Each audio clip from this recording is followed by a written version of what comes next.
even going to get past the first question. What's up, Streamland?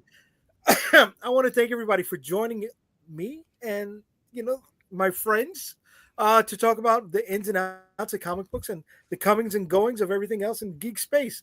Appreciate you all spending some time here with us. I'm going to let the people here introduce themselves, starting off with the guy next to me up on top.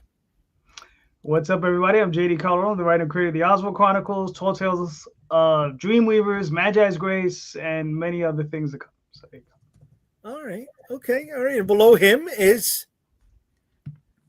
Everybody knows. Everybody knows. What are we doing here? I'm not going to say anything. Introducing people. This is why we have this stuff. Is all right here. I'm trying to be polite. Because the lady below me. You didn't think it to me. Don't worry about it. They're just jerks. They do it all the time. Every show I got to do this shit. So I want to say something. No. Fine. Just remember when this show is over. Just remember the quote that appears here often. What? I hate it when Tom is right. Just remember that. I mean, it only happens like once every couple of months, so it's okay. I'm still trying to get. This will be the one. Challenge you in trivia. You know what I'm saying, dude? Come on, brother. Come on. Hey, no one has appeared to contend. I have waited. I have asked. I have said, bring it on, and no one has appeared to contend. Questions waiting. I want a nice big group. These questions are all old now. You got to get new questions. They are. Some of them are. Some of them are. Yeah, some of them were themed. But they're coming around again. Everything that's old is new again. Just like businesses failing all over the place, right? And one of the biggest businesses failing right now in our community, in our sphere, is Diamond Comic Distributors. This week they filed for Chapter 11 bankruptcy. I could have introduced myself, but okay. Skipped right over. Oh my God. I thought you said you didn't want to. I did notice if Tom doesn't want to, because Tom never does it. Please. No, I don't want to anymore. Hey, no, you got to. You got to. At least introduce the Yeah. I'm Krista Grant, as Tom says down there, of Worthy Chaos Comics. I have a Kickstarter almost always. And all you have to do is search Worthy Chaos on now Google, apparently, and everything pops up. But the best is Worthy Chaos on Kickstarter. There's always something at least in pre-launch. Now there's going to be 2, sometimes 1 in pre-launch and 1 in live, but there's always 2: Redemption and Devastation. So, nice. You don't want to introduce Jay's brother? This is Bigfoot, who is literally the size of Alf for anyone as old as I am. Has big old feet. Oh my God, I remember. And fortunately, I think I only have 3 for sale. 1's bought, and I'm super happy that it's someone local. I'm just gonna drive his ass over there. But yeah, he is an incredibly large, 3 foot tall, weighted. He's got weights like the beanbags in there, and yeah, he's an amazing handmade Bigfoot.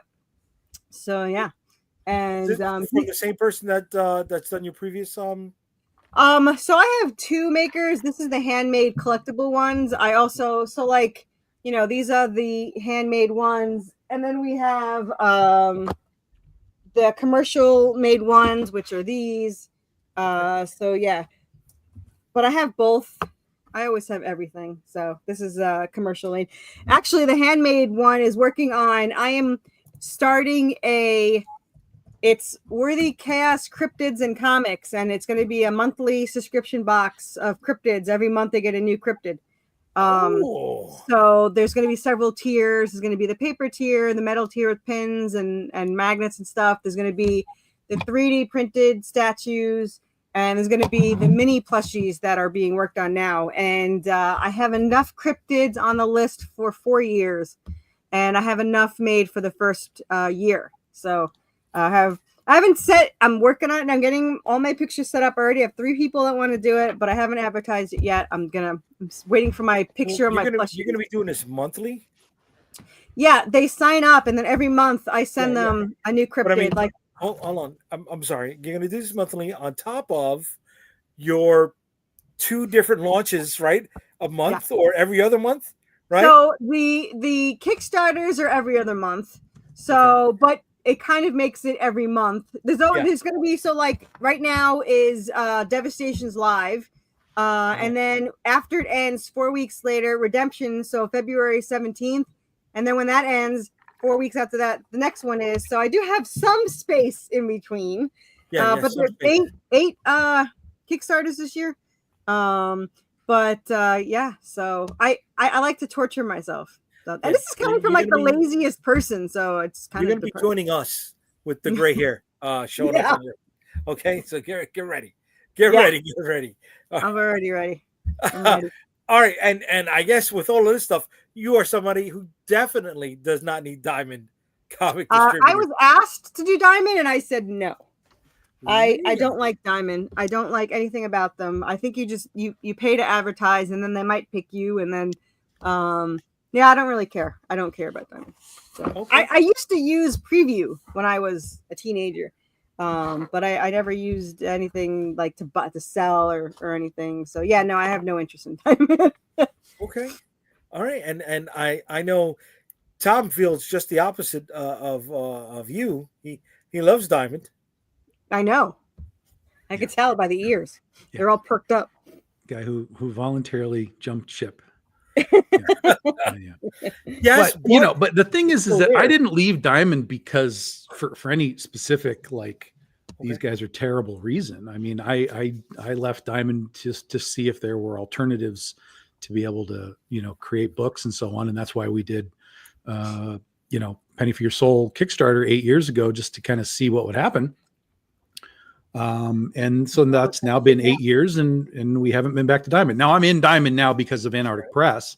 But Antarctic Press even is just reprinting, our old stuff. So it's not like there's new stuff on the market, but, I didn't leave because I was unhappy with them. When we were with them, everything was fine. We sold books. They paid us on time, whatever. But then we moved over to Aspen and there was 4 years there, 3 years there, where Aspen was kind of in charge of everything. And then we came out the back end of that and I had the choice is do I go back to Diamond and just go through the old cycle again? Or do I try Kickstarter and see if we can do it? And we tried Kickstarter and it worked and we just didn't look back. I didn't find really a reason to necessarily go back. I always had it in the back of my head, okay, at some point we'll go back. We had our 10-year anniversary. I was like, well, maybe we go back then. Nah, let's not do that. A few years later, so now we're on our 15-year anniversary. 2025 is our 15-year anniversary. I had originally kind of thought well, maybe this will be the year that I kind of take it back. But over the last couple of years, the distribution aspect of everything has gone so sideways. Right. With Diamond losing Marvel and DC, and then those guys getting picked up by other publishers or other distributors, Diamond floundering, and then the 2020 everybody's pencils down, and Diamond was like, "We're not doing books," and what the fuck, man, this is crazy. Okay. And now Lunar, even who's the heir apparent, even Lunar can't do shit right anymore. So it's and they don't take new accounts. There's no way for you to really become an account with them for now as they kind of go through their growing pains. But distribution is a disaster right now. Right. And we got somebody else who is also in Diamond besides Tom. Let me bring him in for the evening. Marvin, what's up, kid? What's up? You made it, doing, brother. Just barely. Just barely. Right. Okay. And listen, you're just coming in. We're about to talk about all things Diamond, which I know everyone here cannot wait to chime in on. 20 minutes, guys. 20 minutes. We'll get right through this and we'll get to something important. All right. So you already started to answer the first question that I had for the evening, Tom. But let me bring this up to everybody out here who's watching tonight. Okay. And the first question of the night is, where or when do you think that Diamond Distributors went wrong?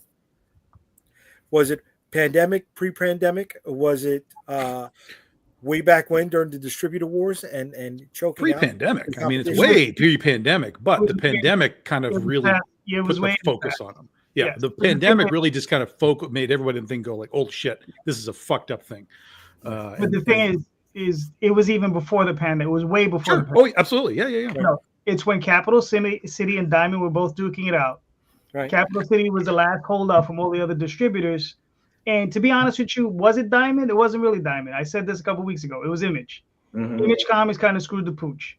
because Capital City was holding on, and Capital City, I don't know, Tom, I don't know if you ever had the opportunity to work with them, No. but they were a far superior distributor than Diamond ever was. And I think if you talk to anyone who was around during that period, they will tell you the same. Well, but I don't think that that's really the problem, right? That the problem with the company, because the problem with the company is not that they signed these people. The problem with the company is that they didn't do anything once they signed these people. Right. Yeah, I mean, but the thing is where I'm saying is where things went south is Image, instead of going with Capital City, they did the correct thing for their business. They went with Diamond. It was for their business. They did the right thing. But the thing is, they didn't do the right thing for the business in general, right? Because what it left was just one distributor, just one option for everyone. And that's pretty much what destroyed, because they've seen declining sales ever since Diamond took over. Okay. Now, they could have righted the ship, right? Had they done things like update their infrastructure and their technology, right, Marvin? Yeah, I mean, that's another sore point, is that it's archaic, it's old, it's antiquated, that's not functional. It's you got stopgaps in the process, because most things are running through one or two people, and if one or two of those people aren't available or they're gone, what do you do? Like you have a service set up that you don't use. I mean, how long did, like, until Comics Hub came along, you couldn't order books through Preview's website. It took Comics Hub coming up and doing that thing for them to wake up to do that. Then they started doing a YouTube show after everyone else was doing YouTube shows. So it's like you're the market leader, but I mean, this is just a symptom of the entire industry as a whole, of the market leaders not doing what they're supposed to do. Yeah, but that's also the problem with just having one, you know, not having competition of any kind. Because if if it doesn't necessarily have to be Capital City, but if it could have been any other distributor, they would have at least pushed the envelope a little bit harder, right? And then maybe force Diamond to grow just a little bit in other directions. Right, but that's what I'm saying, is that Comics Hub forced them to allow orders from their website. Like they weren't interested in doing that. Well, it's like do something. It's like rideshare and, taxi and limousine commissions. They thought they were the big, gorilla in the room, and they felt they never had to innovate. And here's rideshare coming through. You got Uber, you got Lyft, you got all these other places. Yeah, it's Netflix and Blockbuster. It's all these things. Yeah. Right. So, Carissa, you said earlier you never wanted to go to Diamond. Was it because of any of these things that have been said, or was it something else entirely? I'm just lazy. And I mean, and I will say that's valid, because it's a lot of work. Someone understands me. Yeah, it takes effort. That's why. Listen, I did it, and I walked away from it. And part of the reason I haven't gone back is just because of that extra bit of work that it requires, and I'm just by myself. Yeah, you have a portal that you don't have to use it. So I mean, you're still filling out forms, pieces of, like, you're filling out it's digital still. It's not a piece of paper, but you're filling something out to send it to a person so they can get into the catalog. Why do you not have this set up on your portal, where I go log into the portal and I've already entered in this book once? There's a drop down, and all I have to do is put in the new issue number. That's it. Done. It's so bad. Yeah. Now, we're talking about the interface. But how about the public face? When you go to the website, when you go to the Diamond or the Previous website, it's nothing. It's nothing compared to their other websites like Diamond Select Toys and Iron Guard Supplies, right? It's easy to navigate, easy to get your product, easy to find out about the stuff that's coming through. Whereas Diamond, it's not. That's new stuff. Like you're still driving the beater. You just put new tires on. Yeah. They're not updating if they don't have to. Now, are those other two affected also by Chapter 11 or no? Yes. Yeah, it's all organization, but they're trying to move UK and the games to Universal. Okay. And I have no idea if Universal can handle this. We talked to those guys 2 years ago at Comics Pro. And they were gearing up to bring people on board, because they were just candid of them. So they serve Canada's games and comic shops. Right. I haven't heard from them since then. Right. And I don't know if you guys, Demetrius from they contacted him asking him, and he sent them data, and he never heard from him either. So I just like it's. Yeah, Demetrios was owner of Anyone Comics and Everyone Comics. He's been on. No, Demetrio from Black Box. Oh, Black I'm Box. sorry. No, Yeah. I apologize. Okay, Yeah. Different Yeah. Demetrios. Okay, Yeah. So, my apologies. I mean, But that brings up a question, right? You're bringing this up because you're talking about Universal, but I want to know: will other micro distributors begin to rise? Right, and if so, is this something that any of you guys would be interested in? Carissa? Yeah, no, maybe so. Whatever it is, it sounds like work. So no. That's it. You hit it on the nail on the head, 100%. And this is one of the biggest problems with the retail side of things. Okay. Is it's not just then the work for all of us, the publishers and so on. It's that extra work for the retailers. Yeah. Retailers don't want that extra work. I know retailers who are already pissed that they have to go through Diamond and Lunar and Penguin just to get what they used to get from Diamond. Because it's extra work to go through all these different websites, different systems, whatever. I kind of look square-eyed, like side-eyed when they say that, because you're ordering from multiple distributors for games. You're not just ordering from one distributor to get games into your store. Sure. Oh, I don't disagree, but I'm telling you, this is what retailers. I know what they say, but I'm like, whatever. Now, what kind of retailers are we talking about? The retailers? Comic book retailers, comic book retailers. Are we talking about? They tell me that now I used to do it all in one place. You do it all in one place. Now I got to go to Penguin for Marvel. Now I got to go to DC for this. I got to go to Lunar for these guys. It all comes from different places, different times, different shipping. Like they just don't want that extra stuff. And so if we're going to now say, oh, but Diamond's gone, but there's 5 distributors now for you to get all of these, indie books, whatever. But the thing they're going to be like, yo, I don't want this. But that's just regular retail. I don't disagree, but I'm telling you that comic book retailers don't give a fuck about like the real world of how business works. Like Jay's talked about this all the time. They want it simplified. And listen, comics are such a small markup item as it is. They're spending $2 to make $4. Like it's not an easy thing for them. I don't want this to come off like I'm anti-retailer. I'm not. I know the difficulties, and because it's such a fucking low markup business, the harder we make it for them, the less they want to engage in. I had somebody ask me if I wanted to go through them to be a distributor, and they said so, mostly because I have 17 made, so obviously you can do it monthly. 21 made, but anyway, so they were like, okay, we sell it for like $4.99. I'm like, it cost me $4 to print the thing, and then I have to ship it to them, and then they take a cut from that, and I'm just like, why would I do this? Oh, to people see your comic more. I was like, no. Well, I think the business model is explained wrong to you. The way this works is it's supposed to work is volume, right? So you're supposed to print a lot of books, like 3,000 or so. Yeah, get them, which will bring your unit cost down. Right. Which you see my room? I don't even have room for the shit I have. Yeah, but the thing is, what's funny is I don't know who you were talking to, but it's a good thing you avoided that, because a publisher will take all that on. That you wouldn't have to store it, warehouse that. An actual publisher will actually warehouse it, put it in the catalog for you, put it out, pay for the printing, and then cut you a check on the back end. That's how that works. Yeah, but if you wanted to do it yourself and you needed 3,000 units, again, you wouldn't store any of that. You would just send it to Diamond. Here's your 3,000 units. Take it and go.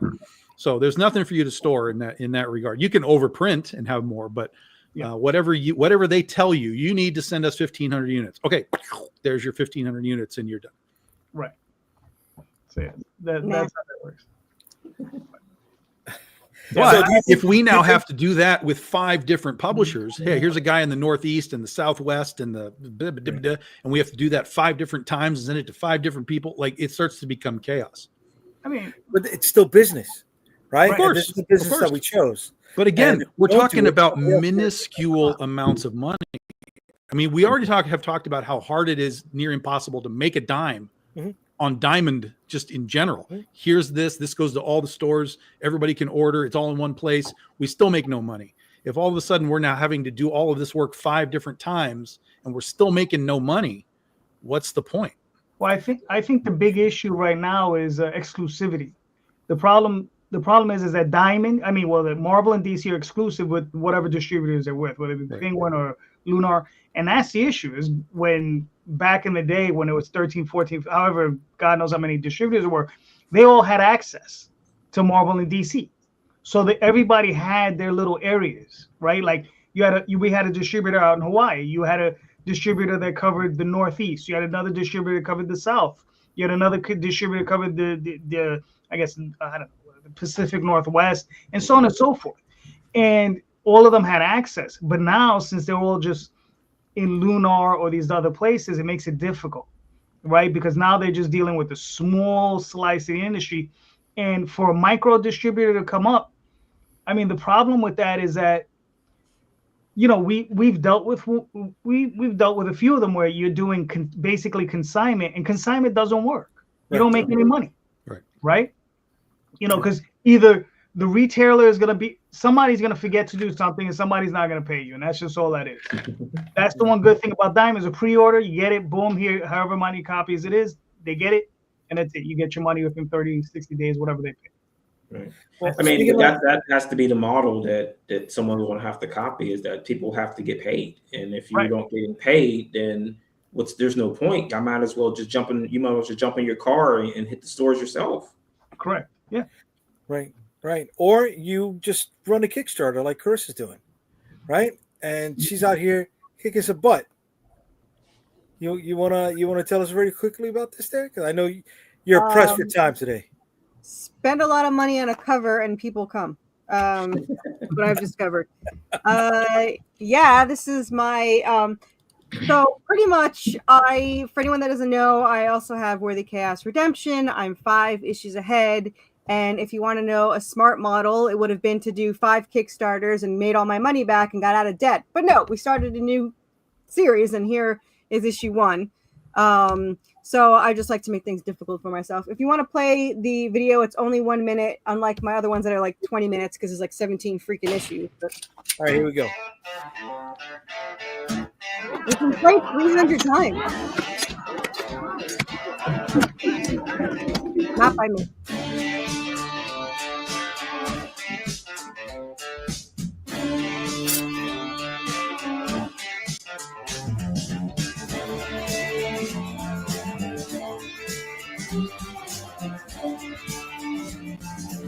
$323 times.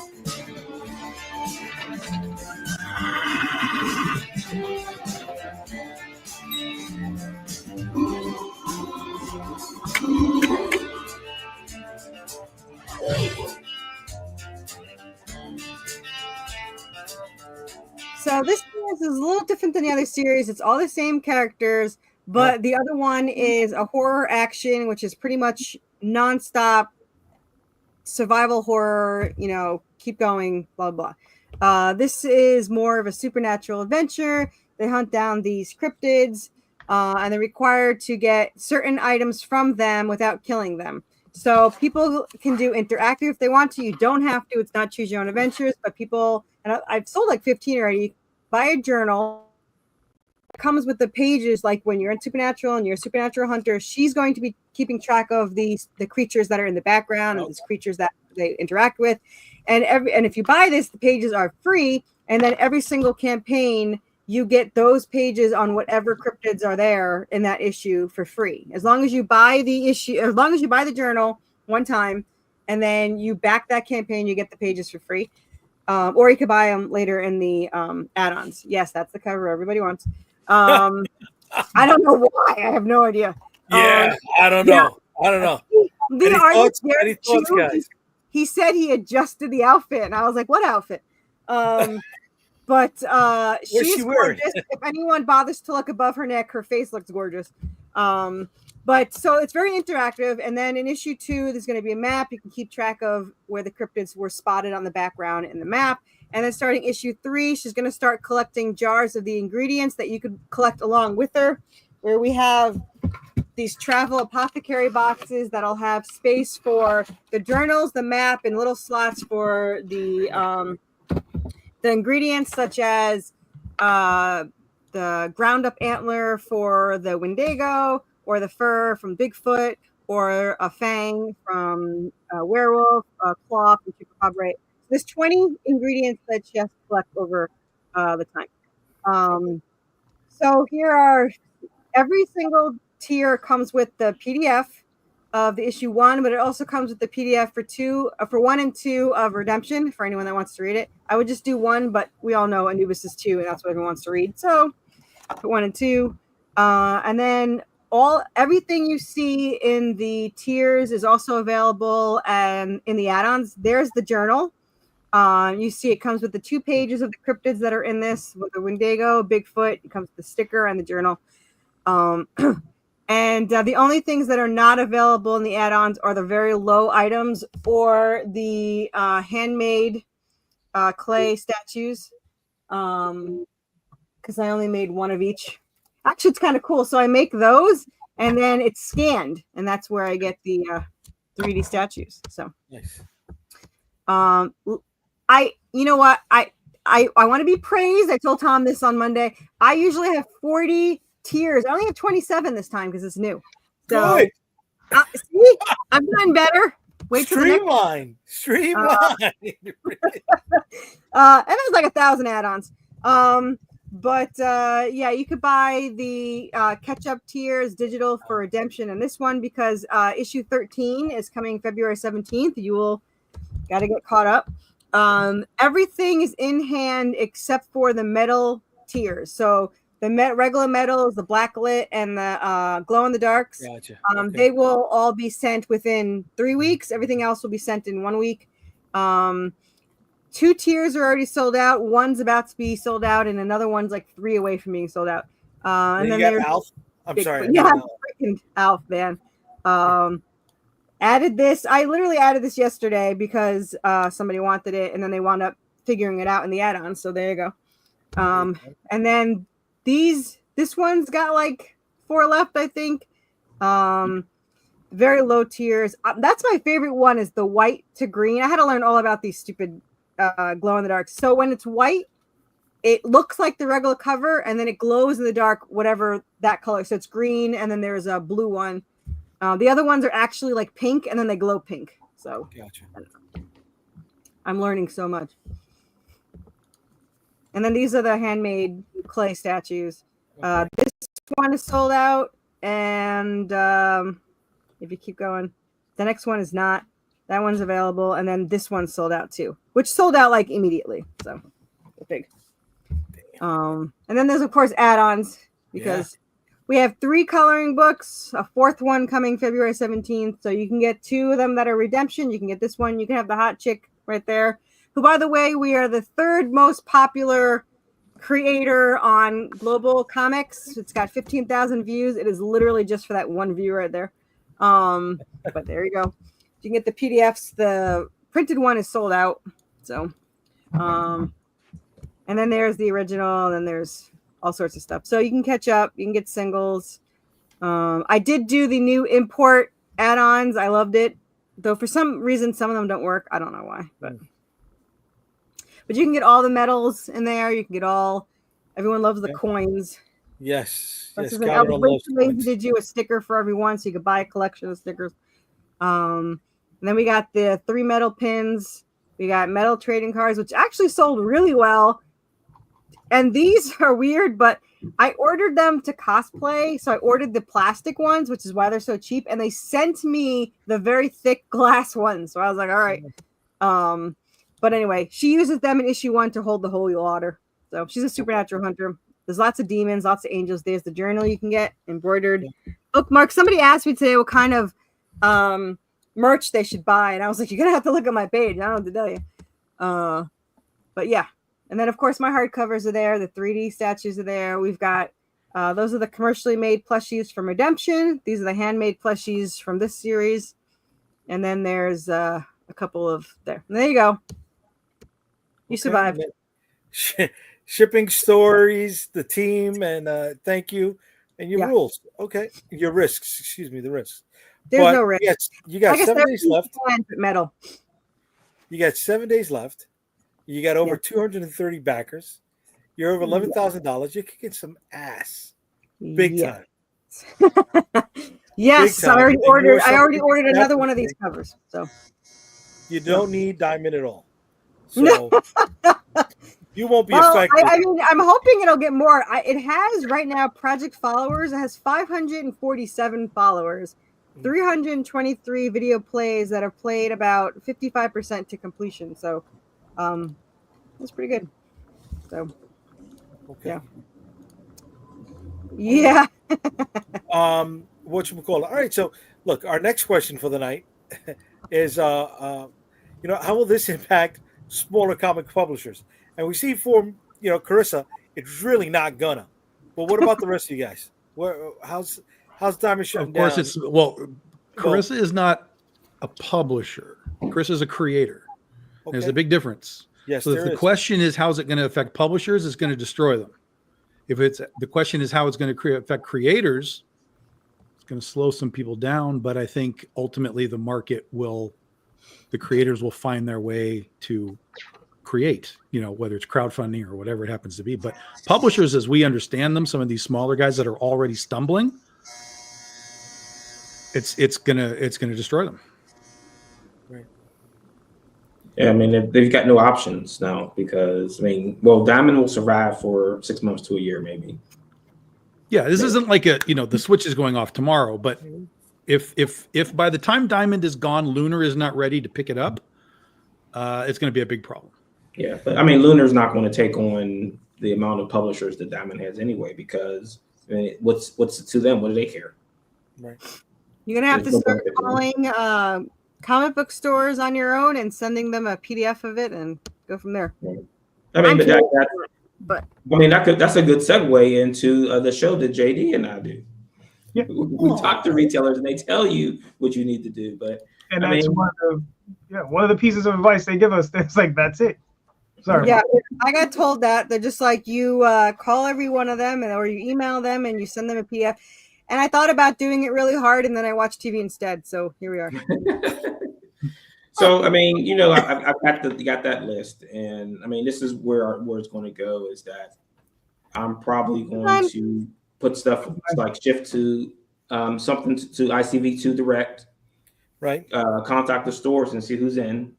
Maybe I'll get 100, maybe I'll get 50, but I'm already going direct with some of them already now. So some of them will open the doors and say, "Okay, let's go," and some of them will be like, "Nah, I'm not interested." But this is not just going to affect publishers; it's going to affect the retailers too, because you're still not making everything you need to make on Marvel and DC books. Mm-hmm. You need those other niche books that people are coming in there like religiously to buy and put their money on. So if those books disappear, then you're carrying Marvel, DC, Image, and whatever else Lunar has. That's not enough. Yeah, and we had a retailer tell us that half his business were indies. Yes. Yeah.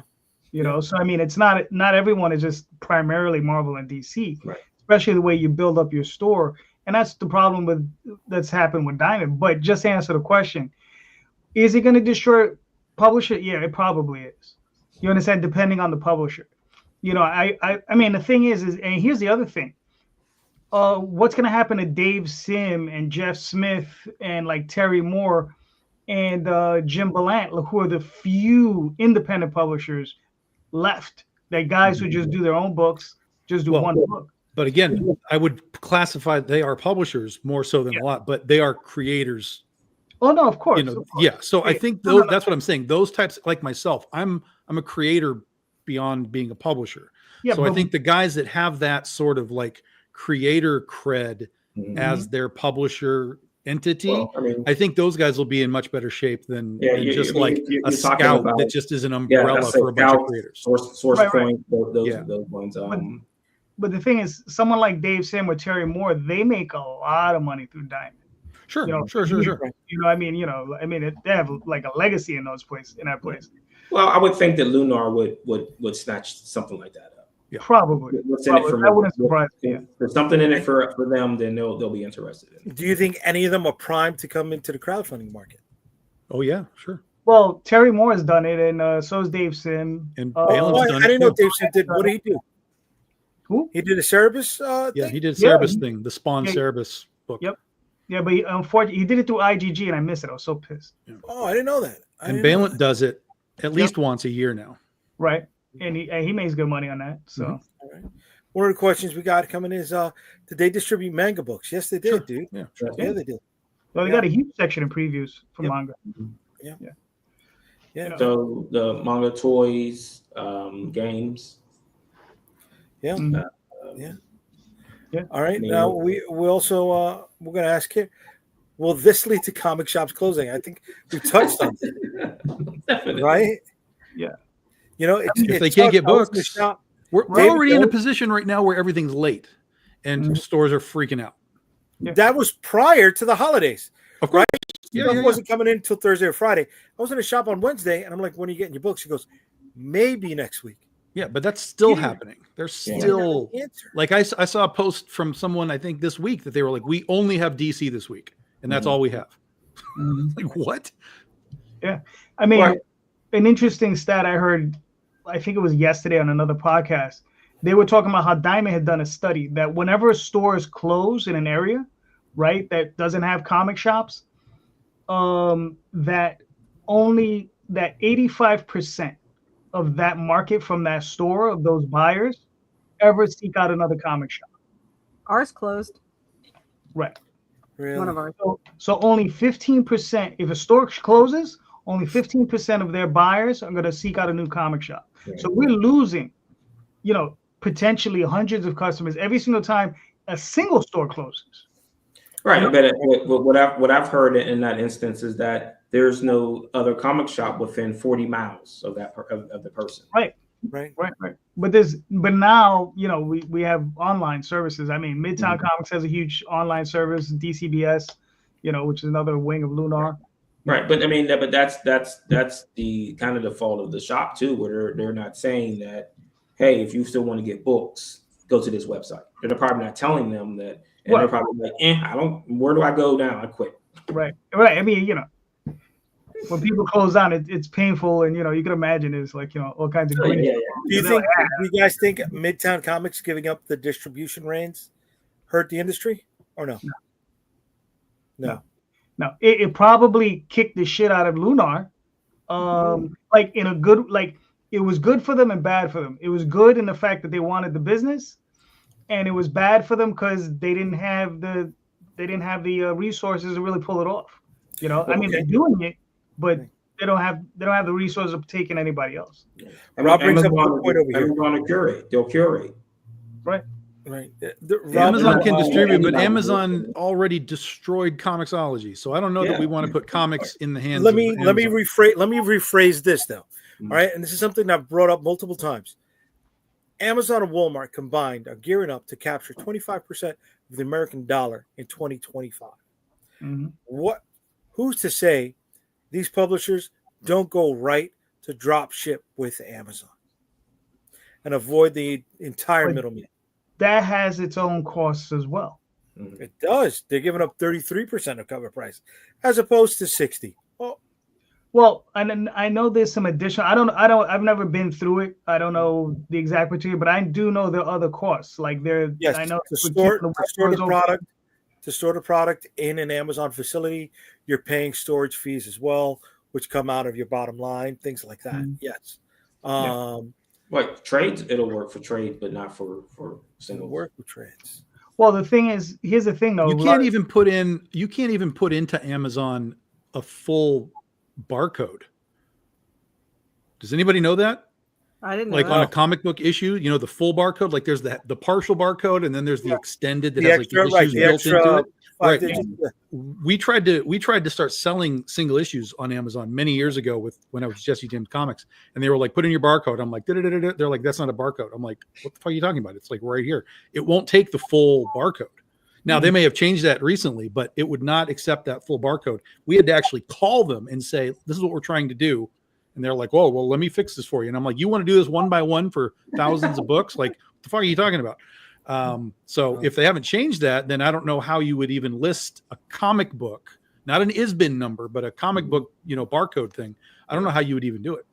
Well, another way, the other stuff, right? Yeah, another way you can go about it, if you were inclined to do it this way, you can always go through KDP and right. Go that route where you would just upload their files and then they would just print them. They print the books and then ship them out for you. That's another way of doing it, through Lightning Source. Yeah. That would be the other way to go. I know a lot of publishers are doing that. I think Stephen Bissett is doing that currently with his stuff. And I forgot his name. But is another like famous old school artist who's doing stuff like that, where you can just order from Amazon, you get it, they'll print it. And, the last book I got from them looked good, so I'm hopeful. Because for a while, the books are looking kind of... I sold 70 digital copies. I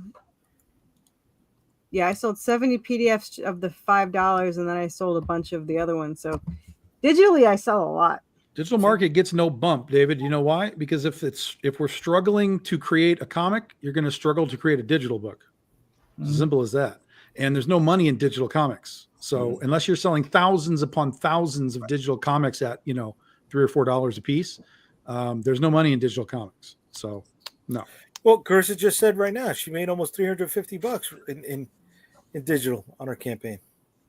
I always sell a ton of. I've sold digital like that too on my campaign. That's like $300. That doesn't pay for a cover.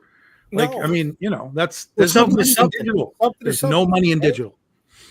If it adds to the bottom line, isn't it worthwhile? I'm not saying don't do it. That's not what I'm saying. But he's asking if there's going to be a bump in sales for it. And I'm like, no, there's not going to be any bump because I sold of that. $650 worth because of my tier. So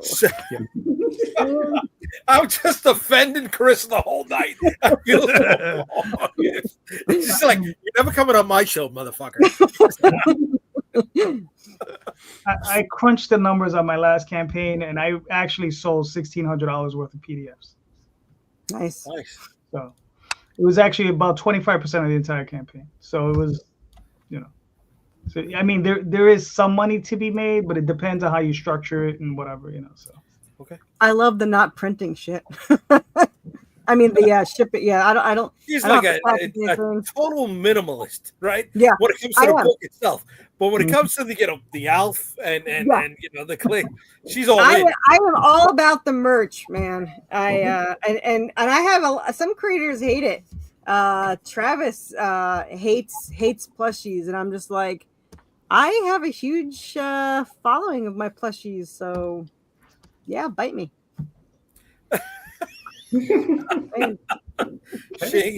He's got his ways of handling it, and it works for you. We know it works for you, brother. We see what you put out there all the time. If the consumer can't get a physical copy, then a digital copy. No, but you're missing the point, David. If they can't get a physical copy, it's because it doesn't exist.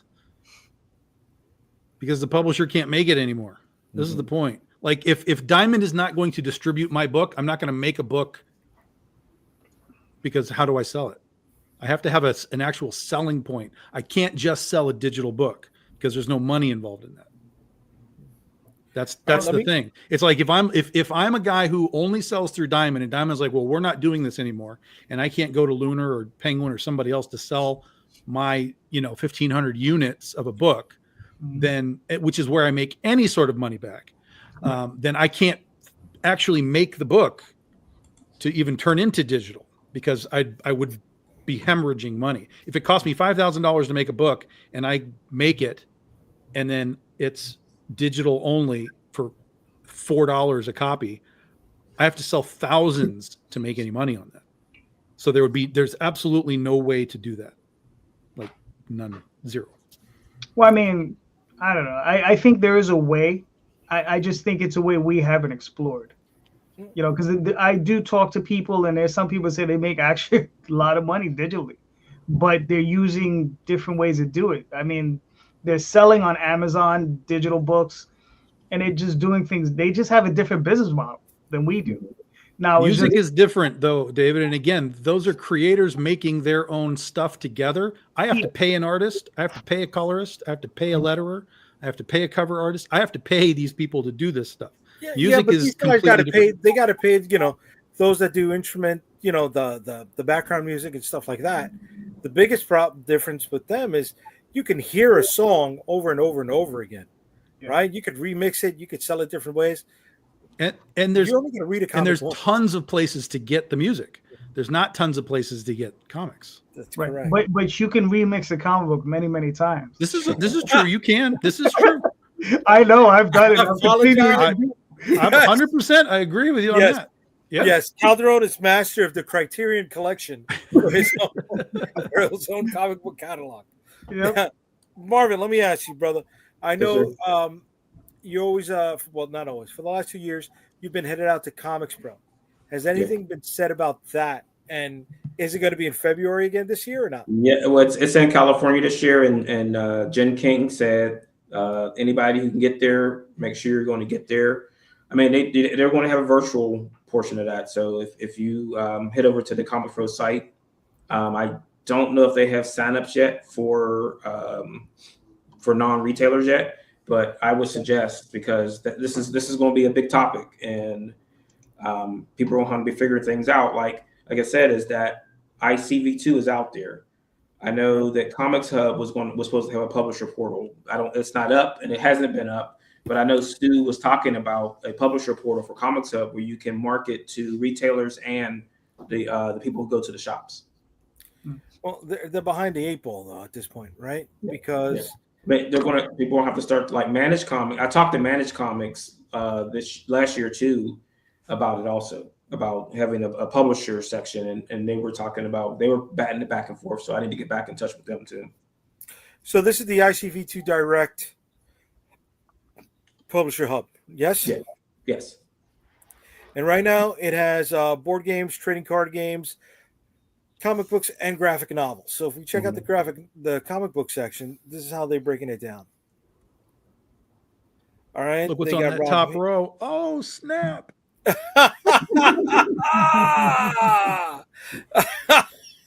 For all of the but it's more work talk we heard from Tom earlier tonight. That's Antarctic Press doing the work, my friends. Oh, I stand corrected, buddy. I stand corrected. Look at that. Top 2 spots. But there he goes. He's got 3 spots, right? Critter, and Ninja High School. There we go. Oh no, excuse me. This is an alphabetical order. Yeah, it's an alphabetical order by publisher. No, because then we got Neighborhood Comics. No, but it's Antarctic Press. So Antarctic Press is at the top. Alphabetical by publisher. Yep. Right. So if you click the box, it'll shift to the other publishers. Gotcha. Okay. Bronco Inc. Okay. Look at who's there. Our friend. Oh. Comicsburg has their stuff set up over here, folks. He did not wait. Dr. Carrot's The Edge issues 4, 3, 2, 1. Oh, it's a little backwards. Yeah, I don't know why I did that. Okay. Because it goes in order on the next row. So. Right. Okay.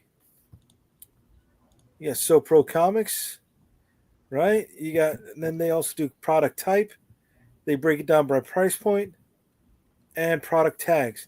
So is this something that people can have sent to their shops?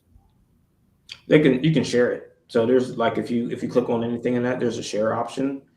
Okay. But I think it's just it's kind of like in that mode of the retailers come here and do their business, because unless you have an account, it doesn't show you the price. So you see, it just has a crossed out price on the because that's the retail price, and then the wholesale price isn't shown. Gotcha. All right, so we're checking this out, right? All right, let's go to issue number 8. So, all right, so you got to either sign in or create the account. Okay. Yeah. And then there's a share button there, so then you can share it. And then it gives you may also like and all that stuff too. All right, so but is this just for retailers, Marvin, or can just anybody come on here and make an account and buy stuff? This just for retail. So how, if I were to, so I'm not a retailer. If I were to go in and do this, it's going to ask me for retail information in order to get an account. Okay. Yes. Yeah. I mean, it's specifically set up like, I mean, I don't know if they didn't want to manage people doing stuff here or not, but I mean, it could be something that could be changed. I mean, yeah, they did a good job of getting it set up and getting it set up fast. Yeah. And I'm just trying to figure out like, okay, if I were to tell people like, hey, if you want Critter, you know, how do I get them to send this to their retailer if there's, you know what I mean? Like I'm trying to figure out the system. Of it, yeah. Yeah.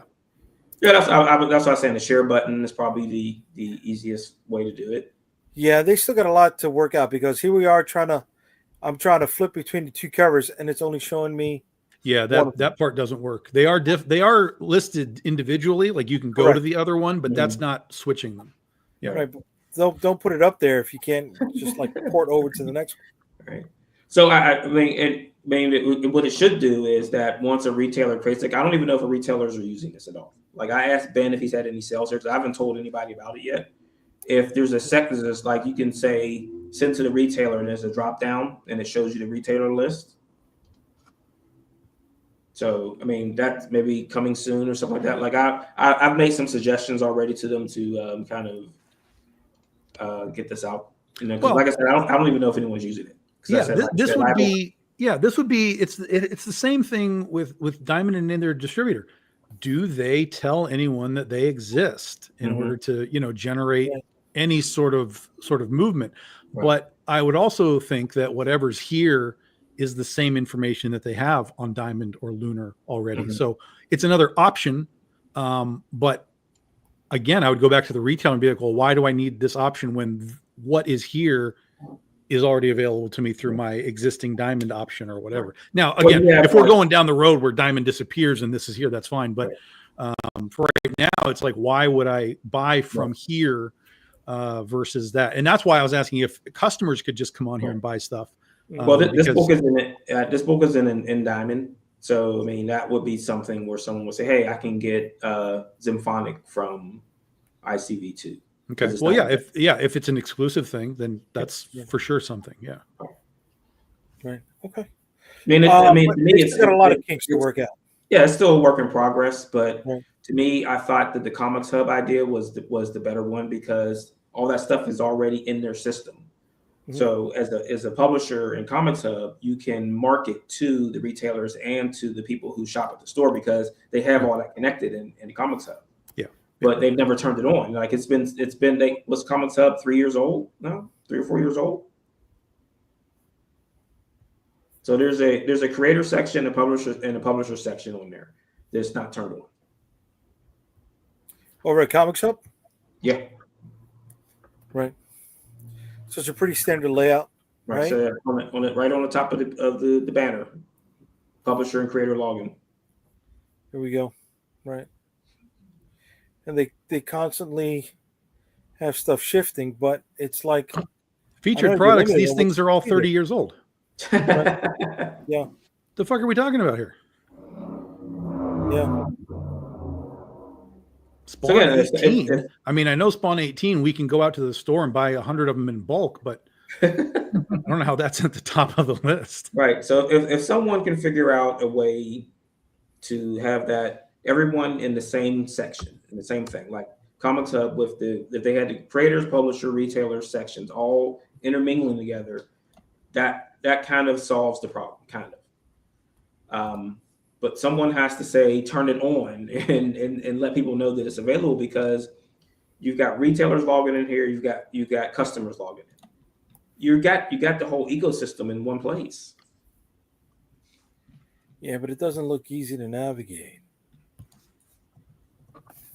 Oh no, I've had multiple problems on this site. So yeah, multiple. So they want us to use it, and they want to say that this is the next industry standard, and it doesn't look appealing. No. So the problem I had is that people were telling me they couldn't find Comicsburg's books on here because they put a hyphen in between. So it has a really heavy, strict search then as well. No, so they couldn't find it because the publisher name was spelled wrong. Right. And then when they dropped their database file, it was Comicsburg together. So then it didn't go in right. So I'm like, what's going on? Who's doing this? Well, here it is. See, I just clicked on C and it's loading, and yeah, it's showing up down here, things with the letter C, but nothing over here. Right? Speaking of C, Carissa's gonna leave. I'm sorry, Chris. Yes. You did say you weren't going to be here for an hour. You want to let everybody else know where they can find you?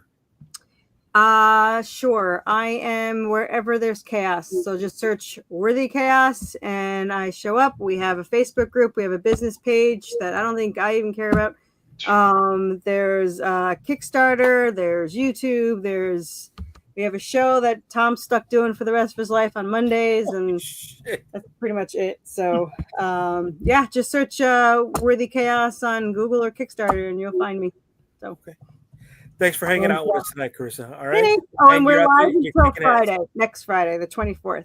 So. 7 more days left. Yep. All right. Thanks for having me on. You got it. Have a good one. Bye. See you Sunday.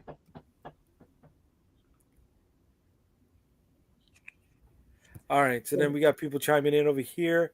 All right, if Diamond goes under and we lose AP in shops, nothing really changes. It's Kickstarter like it has been for the last 10 years, right? Retailers are not going to order from small press publishers separately.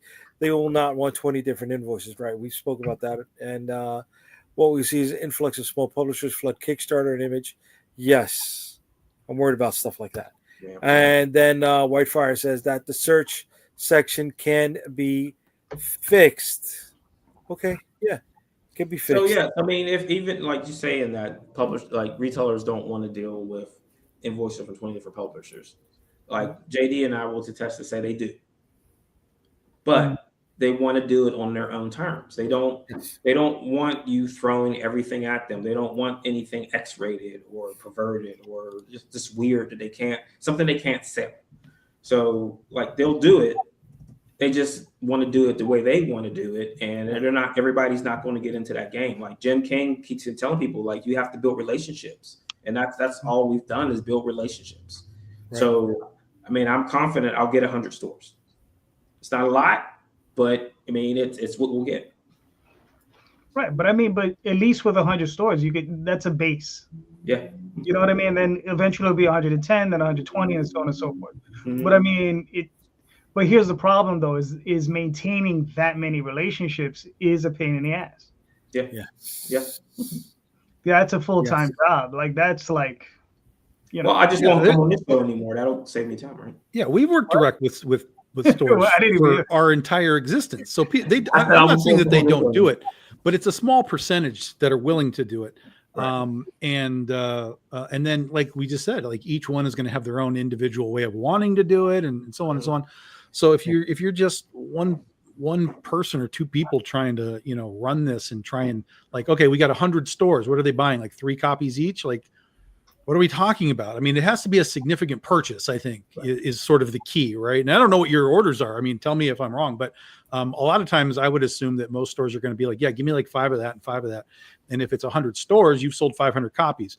Mm-hmm. We can, and again, there's nothing wrong with that. Put it in stores, get people to see it, and hopefully you can grow it. Like certainly, but that just sounds like what we can do on Kickstarter alone without that extra effort. Again, it's all the effort, and we've talked about this on these shows before. It's all ROI. It's like I want to do an Indiegogo second chance, and I'm like, yeah, do it, of course. But remember the ROI. How much effort and time are you putting into it for what you're getting back? Is it to you valuable? And if that's to you valuable, Marvin, then that's great. Keep doing it and keep making it work. But our numbers have gone up. Like, I mean, it's not we're not cracking. Hey, someone's going to put in 100 issue. We're talking 50. 60. Well, certainly not. No, we don't do that. We never did that. But we would get like, maybe 500 stores to buy 8 copies or something. We'd have some semblance of a 4,000, 5,000 print run, and it would make sense to do. But again, that's through Diamond, and that was the easy, direct, everything's in one place thing. To go and get 500 stores again to do it. I mean, we've been marketing ourselves to Diamond ever since we left, to retail stores ever since we left Diamond. We, during the pandemic in 2020, when everything stopped, sent out over 100 packages free of charge to retail stores saying, guys, you need books. Here's a whole bunch of shit. Trade paperbacks, variants, I saw your message in the group. What's that? I saw when you posted in the group about yeah. But the rest of these people haven't heard it. So we sent out 100 packages on our dime, no charge of anything. We even paid for the shipping, the whole thing. Here's stuff. When you need more stuff, tell me. We can work with you, blah, blah, blah. One of those ever got back to me once things got back up and running again, and everything's back to normal. One of them was like, yeah, give us more stuff. Everyone else was like, well, we don't need you anymore because everything's back to normal. That was the problem. Like once they got their Marvel and DCs back, they were like, most of them. But like I said, we captured 250 stores all together. And I mean, it's not a lot, but it's a significant number that keeps us floating. What do you mean it's not a lot? Ask me how many stores I captured. How many did you capture? You didn't get any One Comics? You're doing good. No, I do have a few of those. Right. Yeah. So we're there. But that's that's local. That's the own your block scenario, right? Pick the 4 stores that are close to you, right? Which are the 4 corners of your block, and make sure you got your product in those stores. Yeah. We already talked about it before. Is that the Marvel DC Image stores are not going to survive in this book. No, you can't. It's not about people continuously saying they're not reading Marvel DC continuously. So if that's all you're bringing into your shop, you're in trouble. Yep. Right. You got to diversify that portfolio. Yeah, right? I mean, Marvel and DC are the top of the heap, but at the same time, we all can see that their sales even are dwindling too. Mm-hmm. So, what? Right. So, I mean, right now, best estimates, there are 2,500 stores left. Yeah. Right. If Diamond shuts down completely, right? Well, I hope they sell. They definitely don't have the money to rebuild, but if they shut down completely, what are we going down to? 15. You're going to lose 1,000 shops. That sounds fair. Okay. That sounds fair. So if that happens, my last question then for the night is: if we lose 1,000 shops, will the industry ever recover? But the thing is I think we were talking about this before we came on the air. Is like, which industry? Right, the industry we're in through Kickstarter or whatever, we're going to be fine because that's what we've been doing and we're going to continue to do it. Right. The direct market, it might be a little screwed. It may recover, but I don't think it'll ever reach the heights that it once reached. Never. But I don't even think it'll reach like 80s heights. Like the heights were the 90s when we were at the speculator boom. That's long gone. Long gone. The 80s. Look, I mean, the 80s. I mean, we had the black and white boom, right? Where you had individuals like us selling 40 and 50 and 60,000 copies. I mean, for Jim Lee and Todd McFarlane to sell 1 million copies, that's not really a stretch, them coming off of X-Men and Spider-Man.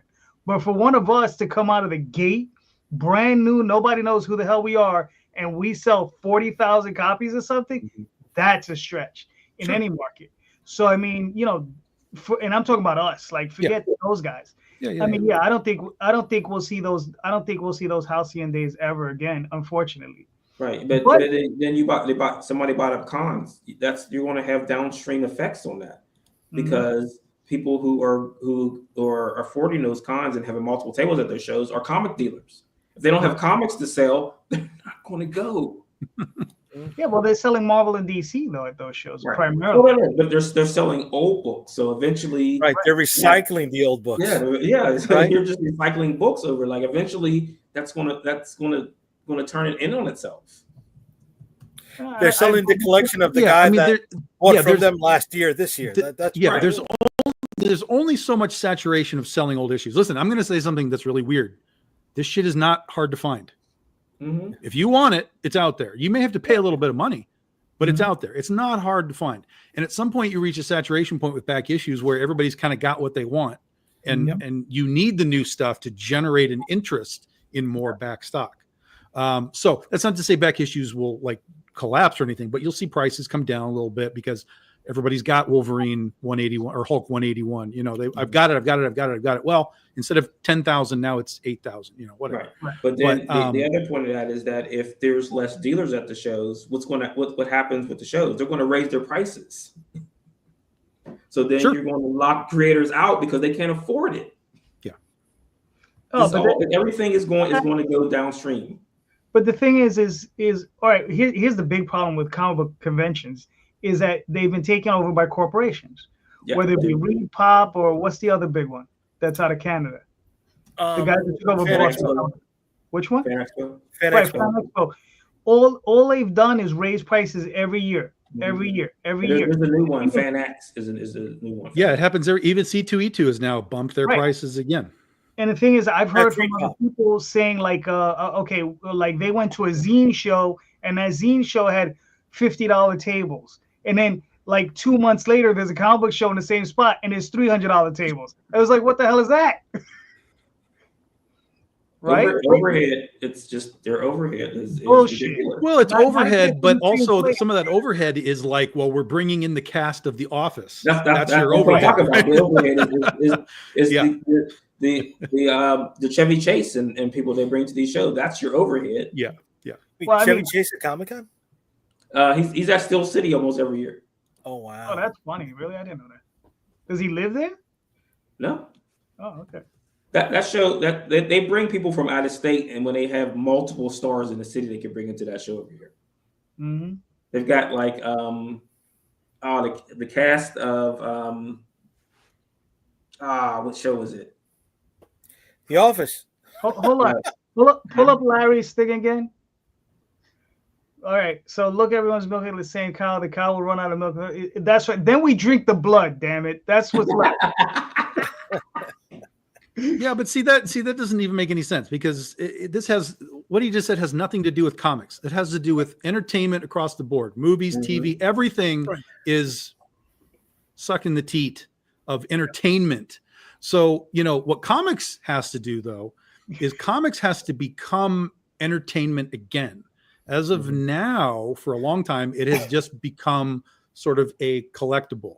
Even the Comic Cons, when you have people like big names like, I don't know, like Ryan Otley and whatever, like these are big guys doing stuff.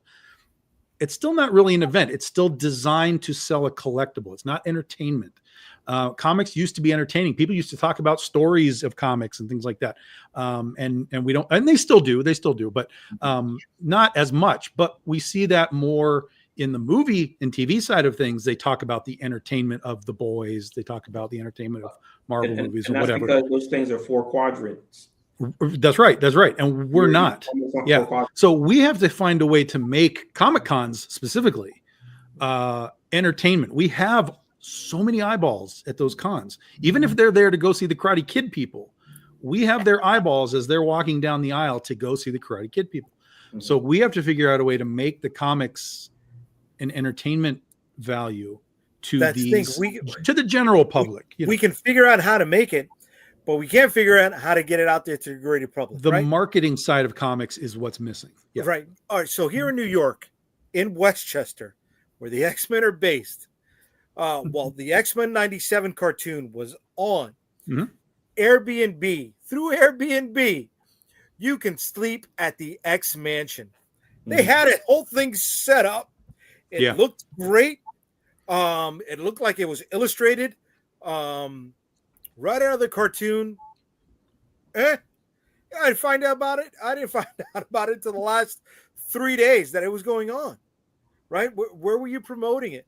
Did you put it into shops? Did you put it into the TV show that was going on with Disney Plus? It definitely had some tie-in to go with it. Right? So it doesn't matter what level of this entertainment cycle we're at. Getting it out to the mass market is the problem.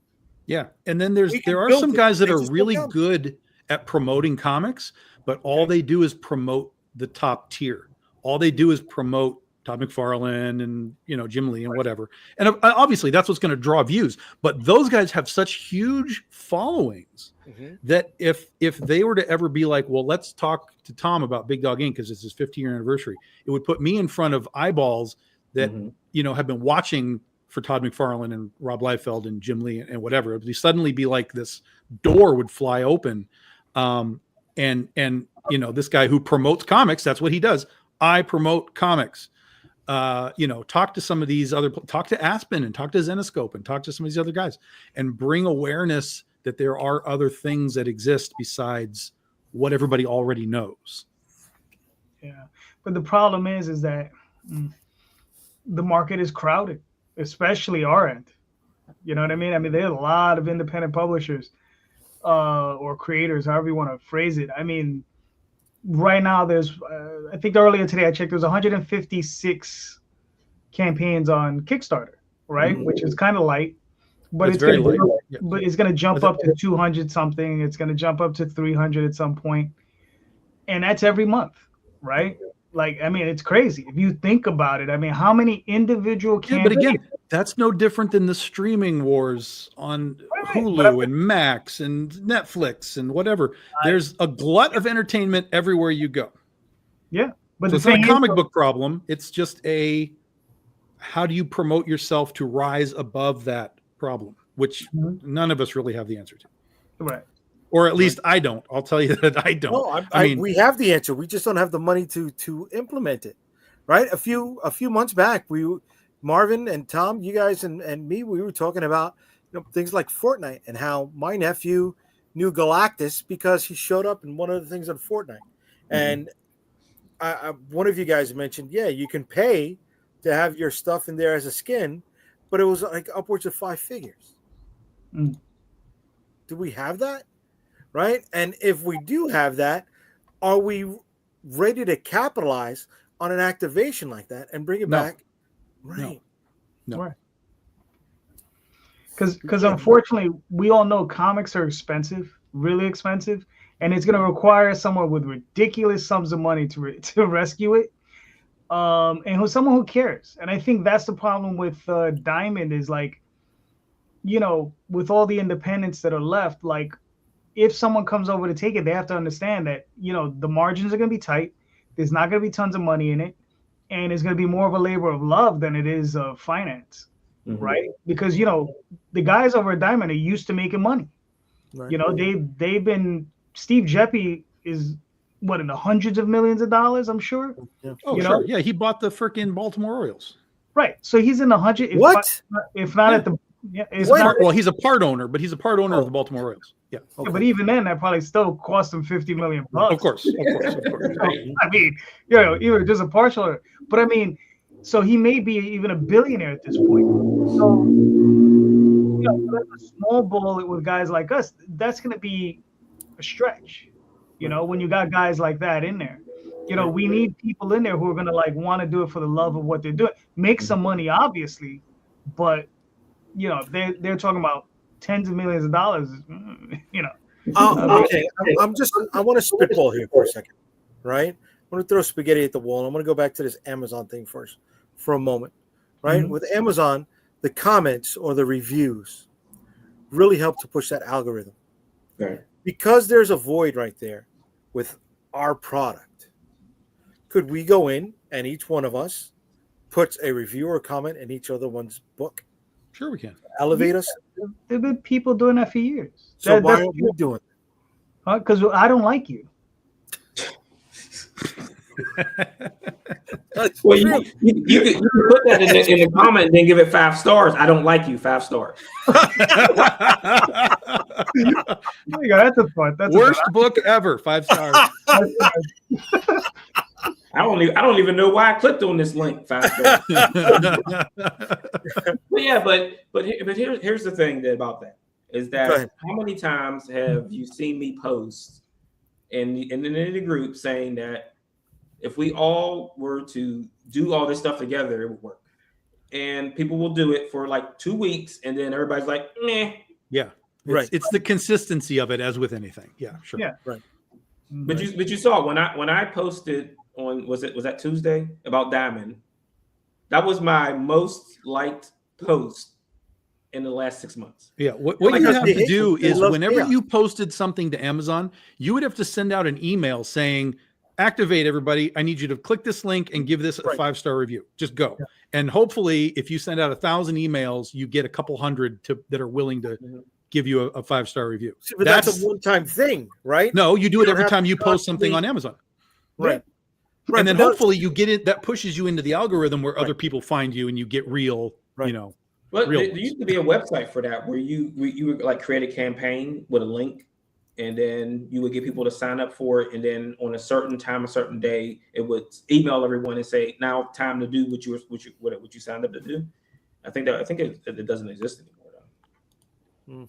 But yeah, I mean, but that's you have to have direct access to your audience to drive them to an activation point. That's Brian Polito. He just created this thing over a number of years, and now he activates them every time he does something. This is it, guys. We're doing a thing. You know, go be part of the thing, and he'll get 1,000, 1,500 people right off the bat to just be like, whoop, we'll dive in. Right, but you've got enough people in those groups on Facebook. There's 10,000 people in that one group, ICC or something like that, and no one does anything. Like somebody posts something and no one interacts with it. Nothing. That's all it is. It's a link dump form. They just post the links and they move on. Right, and then there was a couple years ago. I forget the name of a creator or something was a social media site for comic book creators. No one supported it. And then it died, and then people were like, "Man, they should make something like this." I'm like, "You mother." Right. I think we answered that question though earlier today, where people don't want to do the extra work, whether it's on the creative side or the retail side, which is unfortunate because it's still work, and those who do the work are the ones who are actually going to succeed. Mm-hmm. I mean, it's the land of want someone to do it for me. Yeah. But that's the way life is right now. For free, though. For free. Not I'm not going to pay them to do it for free. Do it. Hello, and that is the real reason why AI is taking off, ladies and gentlemen. All right, people are lazy. Yep. They don't want to do the work. They want to type in a few comments. At this point, they're coming to a point where they want to type in 2 comments or 2 prompts and have the whole thing laid out for them, right? They don't want to keep rehashing. But that's it. They're lazy. They want something quick, want something pre-made or pre-fit that they can slide their product into and sit back and enjoy the passive income it's supposed to be generating. Right. But there's no such thing as passive income. Mm-hmm. You got to do the work. No? Yeah, maybe. Yeah. Well, passive income is not doing the work. Passive income is creating something that continues to generate money off of that one thing forever. Right. That's passive income. Unicorn. That's a unicorn. Yeah. Well, no, right? that's like having trade paperbacks available. That's that's eternal. I'm not saying you're making a ton of money, but it's a continuous availability of that product. You still have to constantly go to the printers, revise the stuff, 5th edition, 6th edition, stuff like that. Don't just reprint it. You can do it with Lightning Source and just set it up and just leave it there. Yeah, it's reprinting a trade paperback is easy, super easy. I stand corrected. Slap a new cover on it if you want to spark a little more interest. Hey, new cover, 5th printing. Yeah, that's easy. But again, but there is still work. The work is marketing that it exists. You have to keep getting people know that it exists, because once they buy it, well, now they're done. Now you need 100 other people to buy it. So even though the product is that evergreen passive availability, you still need to be marketing to make it, actually generate the cash. So do you guys think we chose the wrong industry to be in? Of course. No. Yeah. Of course. I'm still going to do it, but yeah, it sucks. I've had too much fun. Well, I mean, but I compounded it, right? Because then I was like, man, I want to make action figures. Right. Yeah. I mean, I don't think there's an idiot in this room that hasn't done that one. Let me say, dude, that Joe Fest. Bro. But see, the Joe Fest, that's another great example of putting your stuff in a position where different eyeballs are going to find you. That's right. Perfect. That's brilliant. Doing horror cons, doing, hyper specific anime cons, whatever. Like, go to places where people that aren't going to know that you exist, will now learn like, oh, like this is like, I didn't know there was like a comic book of, you know, whatever, here it is. And then that's awesome. And then if you have your own toy at a toy show, that's even better. Oh shit, I love toys. Like, let me buy your zombie Statue of Liberty and you're good to go. Right. See, and that's, I know a lot of people do not like Todd McFarlane. But that's one of the things he always preached about, right? Was the 4 pillars, was the comic, the video game, the movie, and the toy. Mm-hmm. Yeah. Well, people don't like Todd because Todd did it. Right. I mean, that's it. Yeah. Now, did he take some shortcuts? Yep. We can talk about that in another show. But yes, he did the work. He was the guy that was primarily on time with Image. You know, he did what he needed to do to make Spawn a thing. And then that branched out into all the other media that he was able to do. And he took his chances on making his own toy company, and, you know, the rest is history. So, right. But you know, with the one thing that Todd didn't do that almost everyone at Image did, when it got hard, what did they do? They went back to work for Marvel and DC. There you go. Right. I think except for Eric Larson. No, he did too. No, he did stuff. Yeah. He did? 100%. Yeah. 100%. Yeah. The only other one that I would think maybe didn't would be Jim Valentino, because nobody knows who that guy is still to this day. Nobody knows who Jim Valentino is. That's not true, Tom. You just said his name 3 times. That is true.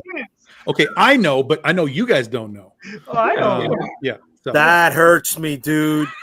That hurts because I really did like his Guardians of the Galaxy series. That's what got him into Image. He had the best selling book that wasn't those other creators. So that got him that sort of visualization. But that Normal Man, that was the book. Yeah, see, you go right into the indie. You go right into the indie. I get it. I get it. I wasn't reading Normal Man. I was reading Guardians of the Galaxy. Because it was fantastic. One. It was extraordinary. It was the future, right? And then they gave me $20.99, and I'm like, come on, man. Vance Astrovic. But I get it. He wasn't the draw, but he still made his money. Sure, he did. Oh, absolutely. Yeah. No, I'm not taking away from what he did at Image, but like I can't see Image being, or Marvel being like, you know, who we need back is Jim Valentino. Right. You know. Right. It sucks. I know. I mean, they keep letting Liefeld back at Marvel. That's because he draws. Yeah. And no pun intended, but he draws. Yeah, he created Deadpool, man. You can't take that away from him. And Cable, you know, and he was smart enough to sign a contract where he got points. Yep. That is his claim to fame, right? He signed the contract where he got his points. Yep. Because that was a small window that they were offering that. And he was able to capitalize on that, which is great. Good for him. Not trying to tear down his buildings, you know.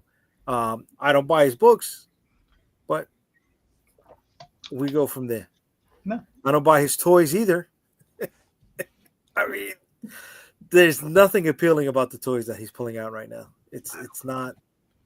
I think I saw one. It was a Blood Strike or something, and it was just like, okay. Well, everything that he's got now is just a rehash of what he did 30 years ago. Yeah, it's just the same thing with those figures. And he's even agreed to go work for what's his name to bring Youngblood Black. Yeah, I can't think of the guy's name that owns it, but the guy who got him out of his product to begin with. Yeah. Well, it was a business deal. They were going to do movies and stuff with it. Yeah, and it just all collapsed. Yeah. But the dude owns the rights to Youngblood and the Youngblood universe stuff. And so he also owns the Elementals, bastard. Yeah, that's right. And so now Rob is going back after saying that he would never work with this guy again. He's now going back to work for this guy to make Youngblood comics again. Yeah. There'll be one issue and that'll be it. Never say. Oh, I'll give him 3. He's a 3 guy.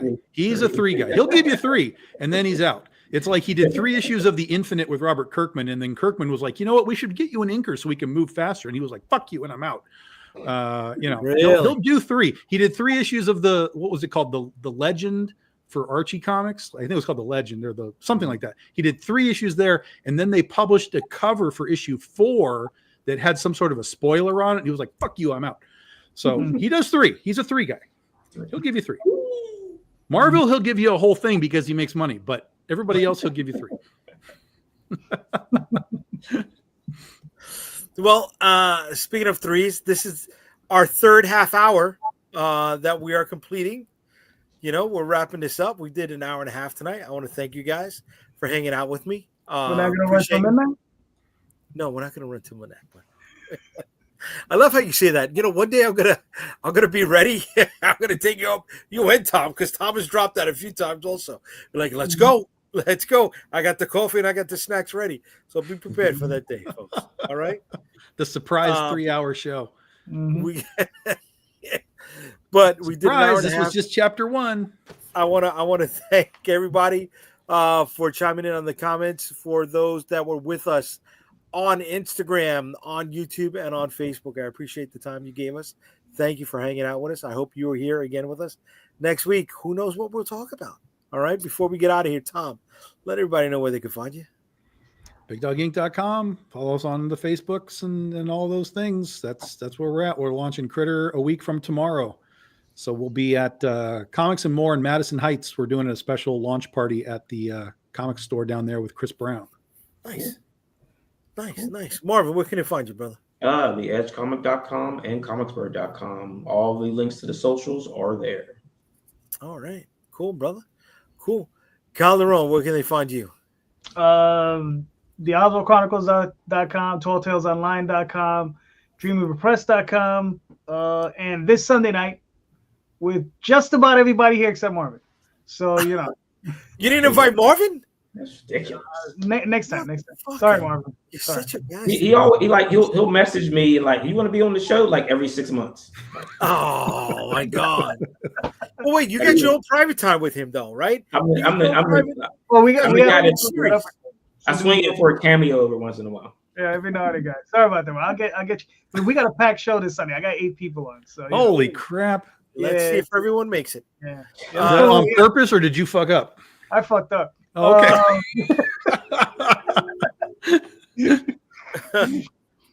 All right. And folks, you can find me at unstoppablecomics.com. You will also find me in April at the Industry City Comic Fest in Brooklyn, April 25th and 26th. You'll find me at Joe Fest in Augusta, Georgia, June 20th to the 22nd. And you'll find me at New York Comic Con in October, Columbus weekend. I will see you guys next week, or I'll see you on Sunday at Calderon Show. Come hang out. All right. Later, everybody. Have a good night. Bye. Thank you, everyone.